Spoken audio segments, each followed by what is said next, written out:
Bueno, hola chicos, ¿cómo andan? Bienvenido a esta nueva clase de cocina oriental que vamos a ver hoy. Este video lo vamos a trabajar junto con lo que es WhatsApp. Nosotros lo que vamos a hacer, vamos a empezar a ver el video. Estaría interesante que todos empiecen al mismo momento cuando yo les diga. Y a medida que va transcurriendo el video van a haber una especie de espacios donde ustedes pueden empezar a hacer preguntas. Traten de respetarla o me la pueden ir haciendo a medida que lo van viendo. Y en ese espacio yo me voy a tomar unos minutos para poder responder todas las dudas que tengan. Este primer video es principalmente de lo que es la cocina oriental y básicamente sus características. Ya después la semana que viene vamos a hablar un poco de las recetas, que es una cocina, no les voy a mentir, un poco complicada. Del cuatrimestre creo que es una de las clases más complicadas. Entonces, como primer medida, voy a explicar un poco mi experiencia. Yo en el año 93, al año prácticamente a un año de recibirme, yo me recibí en la ciudad de Mar del Plata y decido irme a Buenos Aires, ir a trabajar en hotelería principalmente. Y tengo la suerte de un contacto que tengo la posibilidad de entrar en un hotel de 5 estrellas, el César Parr de Buenos Aires, en donde la posibilidad era entrar a trabajar. Nunca me dijeron en qué sector uno iba a empezar a trabajar. Y bueno, voy a Buenos Aires, me presentan a un chef, el chef Coronel. Y cuando me empieza a mostrar la cocina me toca el turno de ir al Midori. El Midori era un tipo de cocina de origen japonés. Entonces al entrar al Midori, una de las particularidades veo que era un restaurante de cocina japonesa, donde en los años 90 la principal característica era que nosotros teníamos un cambio bastante productivo para los extranjeros. Entonces la mayoría de los chefs eran extranjeros. Entonces cuando entro, su chef japonés, su chef brasilero pero descendiente de japoneses, después teníamos chinos dentro de los jefes de brigada y los ayudantes eran chinos peruanos, que también los peruanos tienen mucho conocimiento de la cocina oriental, y yo. Experiencia bastante difícil. Piensen ustedes de que prácticamente hablaban entre español y japonés. El japonés se hablaba mucho. Uno llegaba con Ichiwa, Watashi wa, decía, había muchas terminologías muy japonesas. Sin hablar que el menú era todo escrito en japonés y pronunciado en japonés, lo cual dificultaba mucho.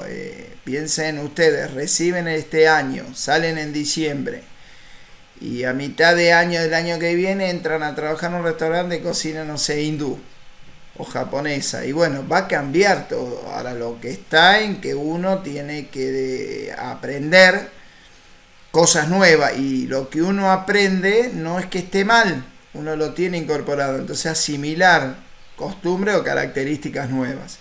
Bueno, ese fue mi caso. Empecé a aprender, me costó muchísimo. Los primeros meses fueron muy duros.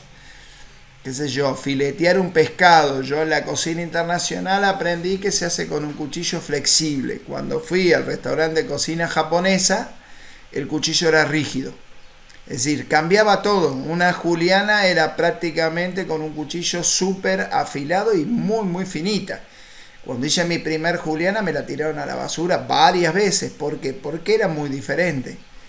Ni ir en el Classroom, después lo van a tener bien explicado en detalle, de ir a la cámara, mandarme a buscar y nombres que yo en mi vida había escuchado. Que era un hondashi, que era un katsuobushi, que yo las pastas miso me pedían ir a buscar. No tenía ni idea.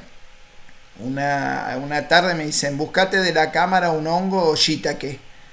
No sabía ni lo que era. Y el shiitake es un hongo redondo típicamente de origen japonés, que se lo encuentra tanto fresco como seco. Acá se lo ve seco en Córdoba, pero en Buenos Aires, en Escobar, hay una colectividad muy grande japonesa y se lo consigue fresco, que tienen un gusto impresionante. Entonces, todas esas cosas costaban. Y no era en vano de que anualmente en el Midori pasaban más de 50, 60 pasantes, los cuales quedaban uno o dos. el resto no servía. ¿Por qué? Porque subestimaban tal cocina japonesa pensando que era una pavada, y no es fácil. Una juliana es una juliana, un corte es un corte, el sabor varía, es decir, varía mucho. Los sabores varían mucho. Bueno, entonces, como características de este tipo de cocina, bueno, uno fue aprendiendo, ¿no? Algo que un poco en el Classroom lo tengo escrito, un muy amigo mío, Chen Wang, era jefe de partida él era taiwanés, pero le decíamos el chino, y yo lo nombro como chino.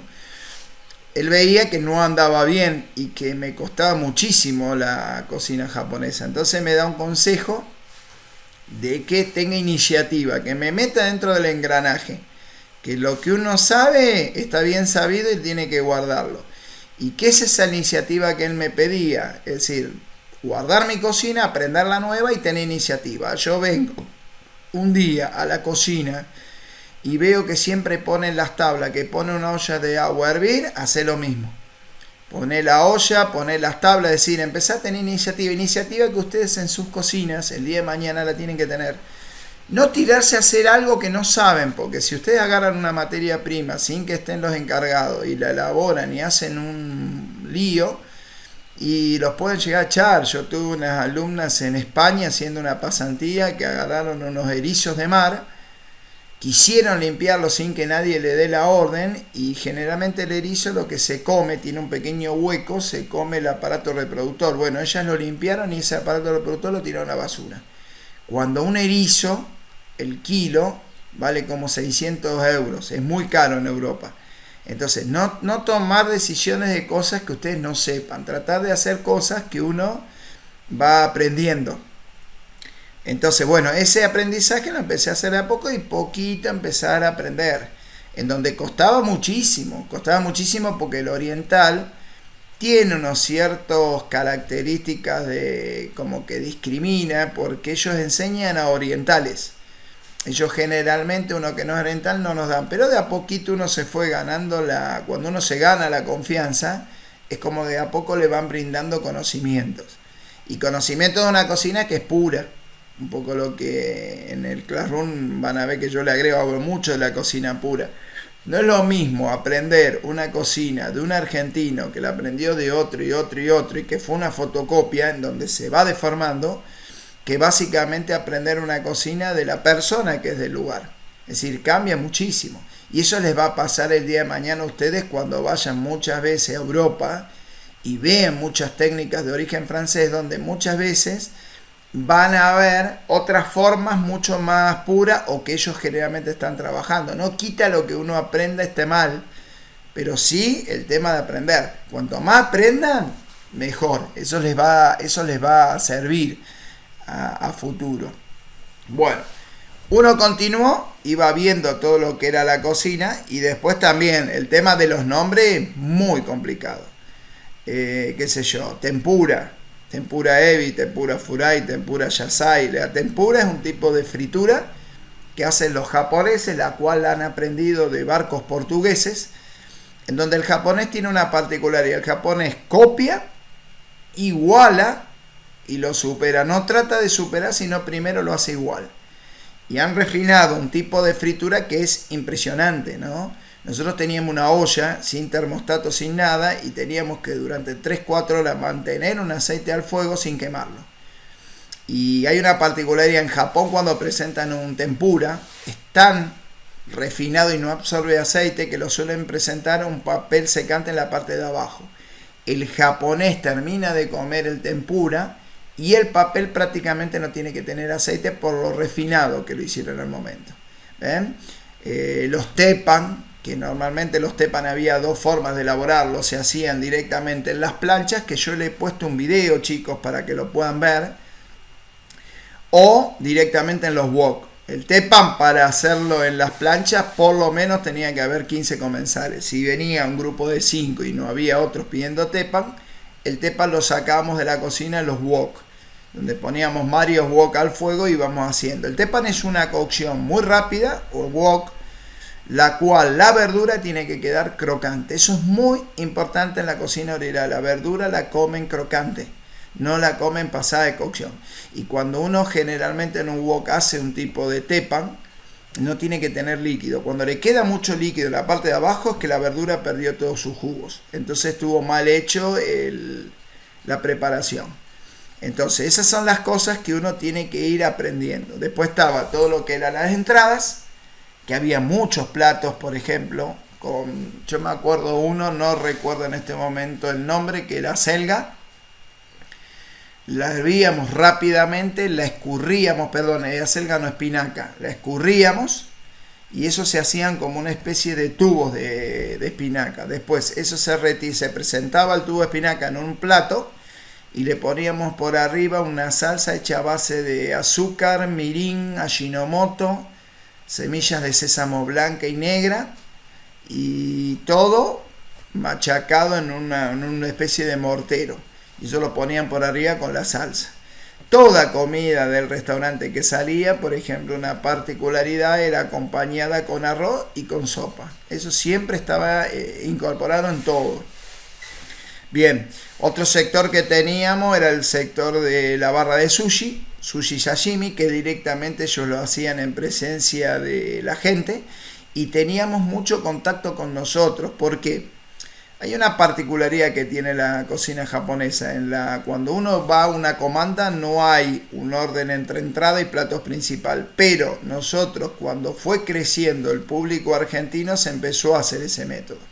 Porque nosotros los argentinos y los sudamericanos comemos la entrada y después el plato principal. Entonces tenía que haber mucha comunicación entre lo que sacaba el sushi y lo que sacaba normalmente las entradas nuestras, entradas frías, que era lo que generalmente te pedían.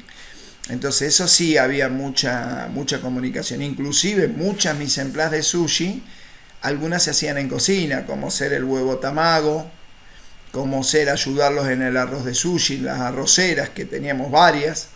Arroceras, que es una de las cosas más importantes en un restaurante japonés. El arroz nunca puede faltar al momento que uno lo va trabajando. Así que, bueno, eso es dentro de las primeras etapas y características. Bueno, yo voy a pausar ahora el video y ahí ustedes me van a hacer preguntas. Unos 5 minutos, 10 minutos y después pasamos al siguiente.